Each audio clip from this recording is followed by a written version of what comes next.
বিসমিল্লাহির রহমানির রহিম। আসসালামু আলাইকুম। তো চলুন আজকে আমি আপনাদের নিয়ে যাব আমার ছাদ বাগানে। তো দুন্দুলের বাগান, এই দেখুন এই পাশ দিয়ে দুন্দুল গাছ উঠিয়েছি, আর এই দেখুন দুন্দুলগুলো ঝুলে আছে। ওই পাশেও একটা ঝুলে আছে। এই এখন কাটবো বিসমিল্লাহ বলে এই কেটে নিলাম। তো এখানে আরো অনেক ঝুলে আছে। এই দেখুন একটি একটি একটি একটি তো একটি একটি করে এখন কেটে ফেলতেছি। দেখেছেন, এরকম নিজে হাতে কিছু বনে খাওয়ার স্বাদই আলাদা। তো খুব দুঃখের একটা ব্যাপার। আর আমি ছাদে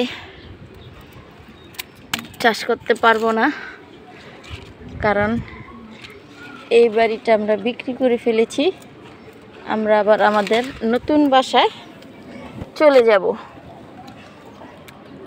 তো আপনাদের সাথে আমার আর ছাদ বাগানের ব্লগ হবে না, এটাই আমার শেষ। সাথে সবজির বাগান আর আছে কিনা দেখি।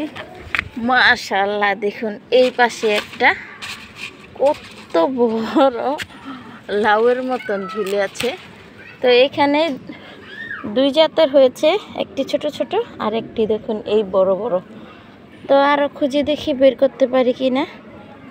আর নেই, ও কোটাই ছিল দুন্দুল কেটে নিয়েছি। আর এইখানে দেখুন মাশাআল্লাহ মরিচ গাছে কত মরিচ ধরেছে।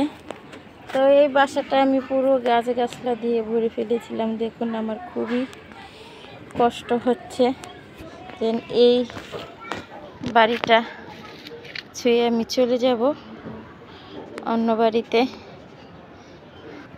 দেখুন এই পাশ দিয়ে কি আম গাছ, আমার পুরো বাড়ি গাছে গাছে ভরা। ওই দেখুন চালে পুঁইশাক। তো এগুলো সব ফেলে আমার চলে যেতে হবে।